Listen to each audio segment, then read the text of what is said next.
2024년 첫 번째 주일을 성수하시고 또 하나님께 예배드리는 우리 모든 성도님들께 크신 은혜와 축복이 함께 하실 줄 믿습니다. 2024년도를 시작하면서 제가 한 달 동안 새해 행복한 인생 시리즈를 4차례에 걸쳐서 여러분에게 말씀을 드리려고 합니다. 오늘 첫 번째 주제는 바로 예배입니다. 예배, 우리가 어떻게 예배를 드려야 우리의 인생이 행복한 인생이 될 수 있을까요? 행복한 인생의 가장 중요한 것 중 하나가 바로 예배라고 생각됩니다. 예배 중에 생기는 여러 가지 이야기가 있는데요. 제가 여러분에게 유머 한 가지를 하려고 합니다. 예배 중에 어떤 경우는 당황하게 되고 어떤 경우는 슬픔에 빠지고 어떤 경우는 쇼킹한 상태에 빠지게 된답니다. 여러분도 이런 상황이 없었는지 한번 이야기를 들으면서 생각해 보시기 바랍니다. 당황한 경우인데요. 예배 기도가 자기인 줄 모르고 주보를 받았는데 주보를 딱 펴니까 거기에 기도자의 이름이 자기 이름이 있는 거예요. 얼마나 그 순간 당황하게 될까요? 슬픈 것은 찬송가 시간에 열심히 정신없이 기도문을 적을 때 내가 왜 이렇게 되었나 슬픈 생각이 든다는 거예요. 그런데 쇼킹한 것은 기도하러 나갔는데 그만 적은 쪽지를 안 가지고 나왔대.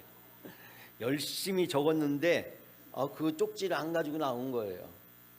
두 번째 이야기는 설교 본문 당황입니다. 설교 본문이 히브리서가 구약인 줄 알고 구약 성경을 열심히 찾고 있었는데 슬픔은 뭐냐면 성경 본문을 못 찾고 헤매고 있는데 목사님이 교독하자며 나부터 시킬 때 난 아직 본문도 찾지 못했는데 나부터 목사님이 먼저 읽으라고 할 때 얼마나 슬프겠어요. 그런데 쇼킹한 것은 막상 성경 본문을 찾아 읽으려고 딱 펼쳤는데 한문 성경일 때, 그래서 한문 성경이어서 제대로 못 읽을 때랍니다. 또 있는데요. 당황한 경우 설교 시간에 자꾸 졸음이 몰려올 때, 졸음이 자꾸 우리가 당황하잖아요. 근데 슬픈 것은 내가 졸고 있는데 옆 사람도 같이 졸고 있다는 거예요. 쇼킹한 것은 난 그냥 조는데 옆 사람이 코를 고면서 존다는 거예요. 여러분 그럴 때 얼마나 충격을 받겠어요. 한 가지만 더 말씀드리려고 합니다. 당황한 경우인데요. 예배 시간에 핸드폰이 울릴 때 우리 당황하잖아요. 여러분 핸드폰이 갑자기 지금 울려보세요. 당황한 경우가 참 많잖아요. 그런데 슬픈 경우는 뭐냐면 핸드폰을 꺼놓고 예배를 드렸는데 하루 종일 계속해서 잃어버리고 꺼놓았을 때. 근데 진짜 쇼킹한 경우가 있는데요.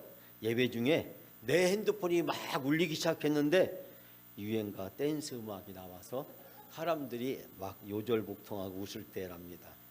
남들은 웃지만 난 얼마나 큰 상처를 받을 수 있겠어요. 여러분 예배 중에 여러 가지 일들이 우리 인생에 많이 생기고 있습니다. 여러분은 예배를 어떻게 생각하고 계십니까? 오늘 성경 본문을 읽으면서 당황한 분이 계시는지 모르겠어요. 제가 오늘 본문을 몇 번째? 지금 3번째 이 본문을 가지고 말씀을 전하고 있습니다. 어제 1월 6일은 교회력에 의하면 주현절이라는 절기입니다.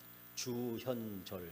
이 주현절이라고 하는 절기는 어떤 절기냐면 동방박사들이 아기 예수님께 경배를 드린 날, 그날이 바로 1월 6일이고 1월 6일을 주현절이라고 그렇게 이야기합니다. 교회력에는 크게 두 절기가 있는데요. 우리가 대표적으로 잘 알고 있는 사순절, 그 다음에 종려주일, 고난주간, 주님의 부활절이란 큰 절기가 있죠.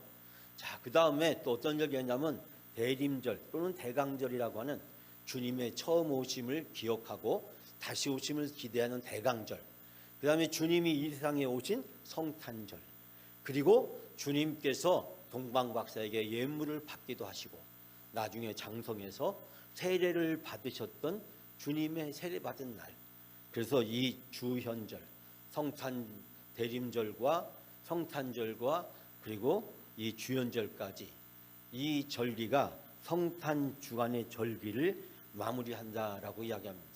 우리 교회들은 주로 성탄절을 크게 의미 있게 예배를 드리지만, 그러나 이 동방정교회 다시 말씀드리자면 저 시리아부터 시작해서 터키, 그리스, 그다음에 러시아 동구권에 있는 그 기독교는 이 주연절날을 크게 절기로 지립니다.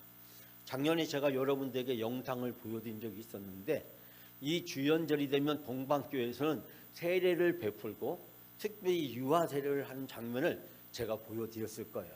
아기 다리를 잡고 신부가 사제가 물에다 풍덩 담궜다가 3번이나 정말 우리가 보기에는 충격적인, 아이를 막 그냥 담궜다 뺐다 담궜다 뺐다 아이가 막 졸도할 정도로 충격받을 정도로 그렇게 격렬하게 유아 세례를 하는 모습의 영상을 제가 보여드렸는데 여러분이 인터넷에 찾아보면 볼 수 있습니다. 이 동방교회에서는 주연절이라는 절기를 1년의 그 어떤 절기보다도 크게 의미 있게 드리는 것을 보게 됩니다. 오늘 본문의 말씀에 바로 이 주현절 이때에 동방에서 왔던 박사들이 우리가 어떻게 하면 올바른 예배를 드릴 수 있을까? 우리의 예배에 있어서 좋은 모델을 가르쳐주고 있습니다. 저는 오늘 예배의 승부를 걸어라 라는 주목으로 4가지 말씀을 여러분과 같이 함께 이 시간 나누려고 합니다. 사랑하는 여러분, 오늘 드릴 첫 번째 말씀은 예수님께 영광을 드렸다라고 하는 것입니다. 우리가 예배를 드릴 때 어떠한 태도로 예배를 드려야 될까요? 자, 1절 말씀 다 같이 1절 말씀을 함께 봉독합니다. 헤로드 왕 때 예수께서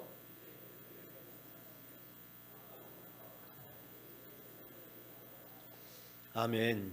헤로드 왕 때 예수께서 유대 베들레헴에서 나셨다. 예수님이 베들레헴에 나셨다는 거. 그런데 동방으로부터 박사들이 예루살렘에 왔다라고 이야기하고 있습니다. 즉 예수님이 태어나셨고 태어난 후에 동방에서 박사들이 왔다.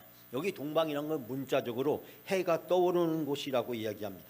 동방이 어디에 있을까? 페르시아다, 바벨론이다, 메데다, 아라비아다, 아니면 동쪽에 위치한 모든 것을 가리킨다라고 학자들은 대체적으로 이야기합니다. 어떤 분들은 이야기하기를 소아시아나 애굽이나 인도나 그리스 등지로 보는 학자들도 있지만 대체적으로 동쪽에 위치한 모든 것이라고 특정할 수 없다라고 하는 것이 학자들의 일반적인 견해입니다. 자, 오늘 본문의 말씀에서 우리에게 중요한 것은 뭐냐면 동방에서 왔다라는 것입니다. 수천 킬로가 떨어진 곳에서 왔다는 것입니다. 메시아 즉 악예수께 경배하라고 그들은 값비싼 대가를 치루었다라고 하는 것입니다. 수천 킬로를 여행을 한다는 것은 고대사에서 결코 쉬운 일이 아니라는 점을 제가 지난주에 말씀을 드렸는데 예배를 위해서 어떠한 희생도 기꺼이 대가로 치르려고 했던 이 동방 박사의 모습들을 발견하게 됩니다. 현대인들은 너무나 예배를 쉽게 하고 예배를 어떻게 하면 편리하게 드릴까라고 생각합니다. 우리는 예배가 사람들 즉 회중에 너무 초점을 맞춰준 나머지 어떤 사람들 날카롭게 비판하기를 현대교회는 회중들의 비율을 맞추는 예배로 전락해버렸다. 예배의 중심은 하나님인데 예배 편의주의에 빠져있는 현대인들의 잘못된 예배 행태를 발견하게 됩니다. 사랑하는 여러분, 나는 오늘 하나님께 예배를 드리기 위해서 어떤 희생을 하고 있나요? 어떤 대가를 지불하고 있나요? 동방박사들은 예배를 드리기 위해서 목숨을 건 수천 킬로의 여행을 그리고 오랫동안 준비해서 예배의 자리로 아기 예수 메시아를 만나러 나오는 모습을 보게 됩니다. 2024년 새해에는 예배를 드리는 일이 여러분의 삶의 최고의 우선순위가 되시기를 바랍니다. 그리고 이 예배를 위해서 어떤 것도 기꺼이 포기할 수 있는 각오와 결단을 할 수 있는 여러분의 믿음과 신앙이 되시기를 바랍니다. 두 번째는 예배는 예수님을 나타내고 예수님을 드러내는 것입니다. 자, 2절 말씀 우리가 다 같이 함께 봉독합니다. 유대인으로 왕으로 나시니가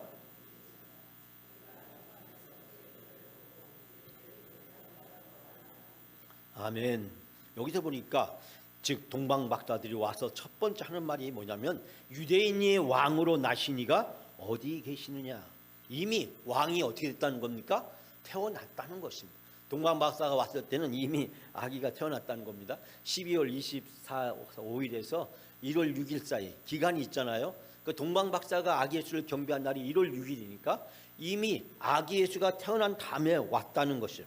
여기서 이제 그것이 중요한 것이 아니라 이들이 와서 하는 말이 뭐냐면 유대인의 왕이라고 말씀하고 있습니다. 유대인의 왕은 누굴 얘기하는 겁니까? 메시아를 가리키고 있습니다. 즉 이방인들이 메시아가 누군지를 이해하고 있었고 그 메시아를 경배하러 왔다라는 사실입니다. 당대 유명했던 역사학자 요세푸스에 의하면 메시아 대망은 모든 유대인들의 공통적인 현실이었고 바벨론의 포수 유수 사건으로 인해서 세계 곳곳에 흩어졌던 유대인들에 의해서 유대에서 나시는 메시아가 유대를 구하고 인류를 구원한다라고 하는 그리고 축복을 베푼다는 사상이 널리 퍼져 있었다는 것입니다. 즉 유대인들에 의해서 메시아 대망론, 메시아가 오신다, 메시아가 오시면 우리를 구원해 주시고 이 세상에 큰 복을 받게 될 것이라는 사실이 널리 퍼져 있었다는 것입니다. 수천 킬로 떨어져 있는 동방에 있는 이 동방 박사들도 그 이야기를 듣고 있었고 그리고 그 이야기가 실제로 이루어지기를 고대하고 있었다라고 하는 사실입니다. 그렇기 때문에 그들이 첫 번째 한 말이 뭐냐면 유대인의 왕으로 나신 이가 어디 계시느냐라고 묻고 있습니다. 사랑하는 여러분, 동방 박사의 이러한 질문은 유대인의 왕이 메시아가 탄생했다는 사실을 확신하고 있는 것을 발견하게 됩니다. 그들은 이미 왕이 나셨고 그 사실을 모든 유대인들이 당연히 알고 있을 거라고 믿었습니다. 그런데 정작 유대인들은 메시아가 온다는 사실은 알긴 알았지만 메시아가 왔다는 사실을 알지 못하고 있었다는 사실입니다. 그로 인해서 예루살렘에 소동이 일어났고 큰 충격을 받게 되었습니다. 그러면서 동방 박사들은 이야기하기를 우리가 그를 경배하러 왔다라고 이야기했습니다. 성경에서 경배한다는 것은 하나님과 그리고 예수 그리스도가 우리의 경배의 유일한 대상임을 이야기하고 있는데 이 말의 뜻은 넓은 의미로 복종하다라는 뜻을 가지고 있습니다. 즉 하나님께 예배를 드린다는 것은 하나님께 복종한다라는 뜻의 의미도 가지고 있는 것을 보게 됩니다. 사랑하는 여러분, 유대인도 아닌 이방인 사람들이 유대인의 왕을 알아보고 그들에게 경배하러 왔다는 사실에서 보게 될 때 유대인들은 얼마나 부끄럽고 수치스러운 일이었을까라는 사실을 생각해 보게 됩니다. 경배는 페르시아 사람들이 전통적으로 인사하는 인사 방법인데 무릎을 꿇고 상대방에게 경의를 표하는 예를 가르칩니다. 사랑하는 여러분, 예배는 하나님께 드리는 것입니다. 예배의 중심은 하나님이십니다. 오늘 동방 박사는 바로 메시아 그분에게 예배를 드리러 왔다, 그분에게 경배하러 왔다라고 이야기를 합니다. 우리의 예배는 하나님께 예수 그리스도를 통해서 예배를 드릴 수 있게 되었습니다. 예수님의 십자가와 부활이 없이 우리는 하나님께 나아갈 수 없습니다. 하나님이 받으시고 기뻐하신 예배를 드릴 수 없습니다. 오늘 우리의 예배의 주인은 바로 하나님이시고 예배의 중심은 예수 그리스도인 줄 믿습니다. 사랑하는 여러분, 예배의 주인은 목사도 아니고 회중도 아니고 그 어떤 사람도 될 수가 없다는 사실입니다. 동방 박사들이 예배를 드릴 때 그들은 마리아에게, 요셉에게, 헤롯에게 아니었습니다. 바로 예수 메시아에게 예배를 드렸습니다. 우리의 예배는 오직 하나님께 예수 그리스도를 통해서 드리는 줄 믿습니다. 오직 예수 그리스도를 고백하고 증거하며 예수 그리스도의 주되심을 온전히 나타내는 2024년 예배가 되시기를 주님의 이름으로 축원합니다. 세 번째, 그들은 정성을 다해서 최고의 예배를 드렸다라는 사실입니다. 11절 말씀 다 같이 함께 봉독합니다. 집에 들어가 아기와 그 어머니 마리아가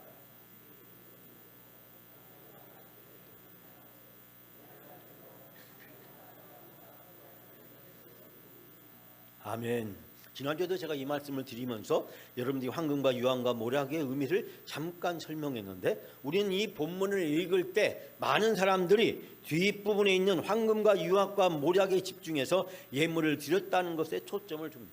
그러나 이 본문의 의미에서 중요한 것은 뭐냐면 바로 보배압을 열었다, 황금과 유황과 모략을 드렸다는 것이 아니라 바로 그들이 아기께 경배했다라는 사실입니다. 11절 말씀에 엎드려 악있게 경배하고라고 이야기했습니다. 아까도 말씀드렸지만 이 엎드려 경배한다는 것은 헬라나 로마 시대 그리고 유대인들이 쓰는 예법이 아닙니다. 유대인들이나 헬라인들은 엎드려 무릎을 꿇고 경배하지 않습니다. 바로 이들은 페르시아 사람들이고 페르시아의 인사법이었다는 사실을 알게 됩니다. 즉 동방박사들이 경배했던 유일한 대상은, 예배의 대상은 마리아가 아니었다라고 하는 것입니다. 요셉도 아니었다는 것입니다. 바로 아기 예수였다는 사실입니다. 그들은 예수께 엎드려 경배하고, 그리고 그들이 보배합을 열어서 황금과 유황과 모략을 드렸습니다. 여기서 중요한 것은 황금과 유황과 모략이 아니라 바로 그들이 아기 예수께 경배했다는 것이고, 황금과 유황과 모략은 예배의 한 순서에 불과하다는 사실을 발견할 수 있게 됩니다. 사랑하는 여러분, 우리가 예배를 드릴 때 무엇보다도 중요한 것은 무엇일까요? 정성을 다해서 예배를 드려야 된다는 것입니다. 저희 동방박사들은 최선을 다해서 예배를 드렸습니다. 엎드렸고 경배했고 예물을 드렸습니다. 자신들이 가지고 있는 가장 소중한 것을 드린 것입니다. 이 동방에 온 박사들, 그 사람들이 엎드리고 무릎을 꿇었다는 것은 예수 그리스도가 바로 메시아이심을, 예수 그리스도가 진정한 왕이심을 고백했다라는 사실을 우리는 여기서 발견하게 됩니다.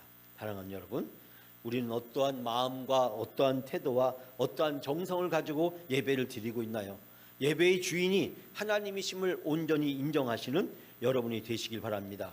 여러분의 가장 소중한 것을 아낌없이 주기까지 사랑해 주신 하나님의 사랑에 힘입어 우리도 우리의 가장 소중한 것을 아낌없이 드릴 수 있는 정성을 다한 예배가 되시기를 바랍니다. 2024년도에는 바로 하나님께 정성을 다한 예배를 준비하여 드리는 우리 성도님들이 다 되시기를 바랍니다. 마지막 네 번째로 이들은 예배를 통해서 큰 기쁨을 누렸습니다. 예배를 잘 드린 결과가 무엇인지를 우리에게 가르쳐주고 있습니다. 10절 말씀 우리가 다 같이 함께 봉독합니다. 아멘. 여기서 보니까 그들이 별을 보고 매우 크게 기뻐하였다라고 이야기하고 있습니다. 자, 여기서 매우라고 하는 이 단어의 뜻은 무슨 뜻이냐면 충만하여 차고 넘치는 상태를 이야기합니다. 그리고 크게라는 것은 놀랍고 크고 장엄하다는 뜻을 가지고 있고, 이 매우 크게라는 두 단어는 결국 기쁨의 실체가 최상에 이르렀다라는 뜻을 가지고 있습니다. 그러면서 또 반복해서 기뻐하고 기뻐하였더라고 이야기하고 있습니다. 헬라어에서 똑같은 단어를 반복해서 사용하는 경우는 그 단어의 내용을 아주 강조할 때 이런 표현을 사용한다라고 이야기를 합니다. 즉 동방박사들의 기쁨이 절정에 이르렀음을 이야기하고 있습니다. 메시아를 만날 수 있다는 것, 메시아께 경배할 수 있다는 것, 메시아께 경배를 드리는 것이 그들에게 얼마나 큰 기쁨이고 감격이었는지를 발견할 수 있게 됩니다. 그들은 오래전부터 메시아 이야기를 들었습니다. 그리고 메시아를 만나기 위한 여행을 준비했습니다. 그리고 정성을 다해서 가장 소중한 예물을 가지고 메시아를 경배하는 여행에 나섰습니다. 여행에서 많은 어려움을 겪었을 것입니다. 고난도 겪었을 것입니다. 헤롯 왕을 대하면서 섬뜩한 느낌도 들었을 것입니다. 그러면서 이 아기 예수께 경배하는 것이 자기들의 인생의 최고의 목표였을 것입니다. 사랑하는 여러분, 동방박사들이 그 목표가 이루어지게 되었을 때 그들은 기뻐하고 기뻐하였다, 큰 기쁨에 사로잡혔다라는 사실을 우리는 이 말씀을 통해서 발견하게 됩니다. 사랑하는 여러분, 우리 인생에서 가장 중요한 것이 무엇일까요? 나를 사랑하시고 나를 구원하신 하나님의 사랑과 그리고 예수 그리스도의 십자가의 크신 은혜 앞에서 우리가 하나님이 우리의 주인이시고 우리를 위해서 기꺼이 아들까지 내어주신 그 하나님의 사랑에 온전히 우리 자신을 고백하고 드리는 것인 줄 믿습니다. 성도에 있어서 예배는 세상에 그 무엇과도 비교할 수 없는 최고의 우선순위고 가장 소중한 가치고 우리의 믿음과 신앙이 전부라고 해도 과언이 아닐 정도로 예배는 우리의 신앙생활에 있어서 가장 중요한 자리를 차지하고 있습니다. 우리가 하나님을 사랑한다는 것, 하나님을 믿는다는 것을 무엇으로 증명할 수 있습니까? 예배를 통해서 증명할 수 있습니다. 그러므로 예배 생활은 그리스도인의 삶에 있어서 최고의 우선순위에 부여되고, 우리는 예배를 가장 소중하고 의미 있게 드려야 되고, 정성을 다하고 최선을 다해서 예배를 드려야 되고, 이 예배를 위해서 그 어떤 것도 양보할 수 없고 타협할 수 없고 포기할 수 없다는 사실을 발견할 수 있게 됩니다. 하나님은 예배를 통해서 천국이 무엇인지를 경험하게 해주시고, 천국 잔치에 참여하게 해주시고, 천국을 영원히 소망하며 살아갈 수 있도록 우리를 준비시키시고, 천국을 더욱더 소망하며 살아갈 수 있도록 인도해 주시는 줄 믿습니다. 하나님은 예배를 통해서 성도들에게 복을 주시고, 예배를 통해서 성도들이 하나님의 자녀로 살아갈 수 있는 풍성한 삶으로 우리를 이끌어 주시는 줄 믿습니다. 예배는 천국 잔치의 모형이고, 천국에서 영원히 살게 될 그 나라를 사모하게 되는 것인 줄 믿습니다. 사랑하는 여러분, 하나님은 예배할 때 가장 기뻐하시고 예배하는 자에게 가장 큰 은혜와 복을 내려주시는 하나님이신 줄 믿습니다. 2024년에 행복한 내 인생은 예배에 달려있는 줄 믿습니다. 예배에 성공하시는 여러분이 되시길 바랍니다. 여러분의 가장 최상의 것을, 가장 소중한 것을 하나님 앞에 드리시는 귀한 예배가 되시기를 주님의 이름으로 축원합니다.